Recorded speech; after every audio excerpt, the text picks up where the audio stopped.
दरम्यान पालघर जिल्ह्याला हवामान खात्यानं रेड अलर्ट जारी केलेला आहे। यातच जिल्ह्यात रात्रीपासूनच धुवांधार पाऊस सुरू झाला। पालघर जिल्ह्यातील नदी नाले दुथडी भरून वाहू लागलेत। जिल्ह्यातील धरणं देखील पूर्ण क्षमतेने भरली आहेत। त्यामुळे सूर्या, वैतरणा, तांसा या नद्यांमध्ये धरणातून पाण्याचा मोठा विसर्ग सुरू आहे। प्रशासनानं नदीकाठच्या गावांना सतर्कतेचा इशारा दिलेला आहे। दरम्यान या संपूर्ण परिस्थितीचा सूर्या नदी किनाऱ्यावरून आढावा घेतलाय आमचे प्रतिनिधी मनोज सातवी यांनी।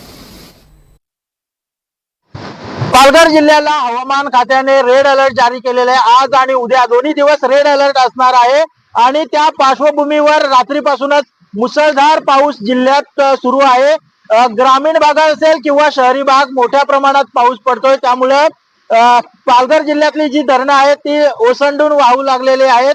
मी सध्या आहे सूर्या नदीच्या तीरावर। सूर्या नदीचे धरण असलेलं कवडास आणि धामणी या दोन्ही धरणातून 47,000 क्युसेक पाण्याचा विसर्ग सुरू आहे। त्याचप्रमाणे वैतरणा असेल किंवा तानसा या दोन्ही धरणांमध्ये देखील या नद्यांमध्ये मोठ्या प्रमाणात पाण्याचा विसर्ग सुरू आहे। त्यामुळे नदीकाठच्या गावांना प्रशासनाने सतर्कतेचा इशारा दिलेला आहे।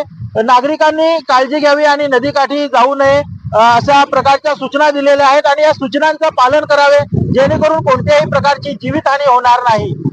एनडीटीव्ही मराठीसाठी नावेद शेख सोबत मनोज सातवी, पालघर।